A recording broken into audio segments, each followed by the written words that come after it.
Salut, c'est Roméo et Nelson de Va te faire décrypter. Aujourd'hui, Roméo, tu veux nous parler de Vitalik, c'est ça? exact, un des fondateurs d'Ethereum et une figure emblématique de la crypto. Il a dévoilé sur les réseaux sociaux combien lui et la fédération Ethereum détenaient. Et alors?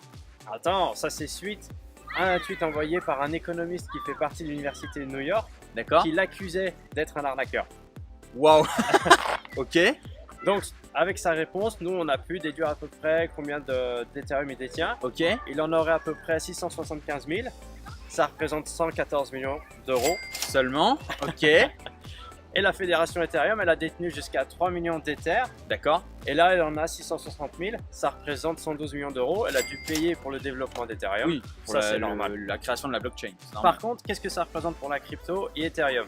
C'est plutôt quelque chose de positif. C'est toujours une bonne chose que les fondateurs de crypto remettent leur position.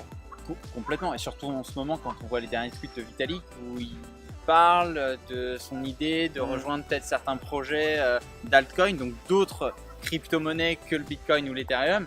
Ouais. Ça montre un petit peu quelle capacité il a par rapport au Au à marché. la monnaie. Ouais. Voilà. Donc là, ça rassure quand même la communauté des détenteurs d'Ethereum parce qu'il y croit encore. Et tu crois qu'il a un dispositif pour pouvoir stocker tout ça? Non, Non. bah non, Non, c'est tout sur Bah non. Coinbase. Ok. surtout lui. Ok. Vous savez bien que chez Va te faire décrypter, moi j'aime bien vous parler de tous ces appareils, tous ces gadgets qui peuvent exister pour stocker en toute sécurité vos crypto-monnaies.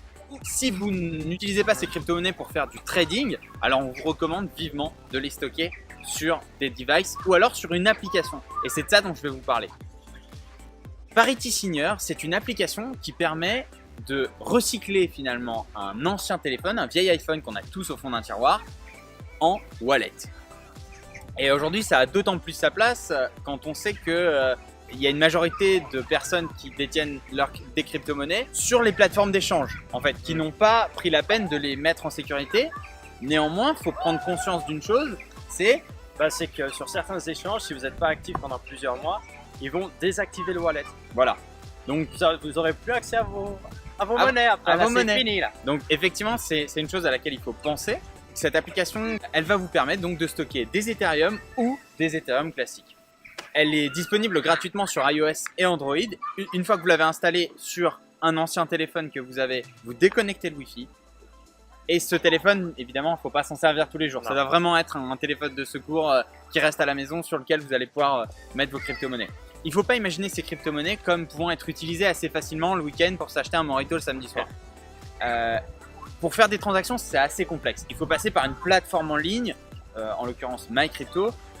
L'application elle n'est pas complètement encore au point, c'est pour ça que c'est une version bêta et d'ailleurs il recommande une chose, de ne pas stocker trop de crypto-monnaies sur ce device-là.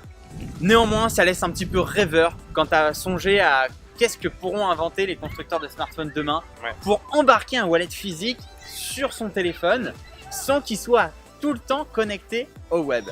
Je pense qu'on a fait le tour. On a fait le tour. Vous savez ce qu'il vous reste à faire. Allez vous faire décrypter.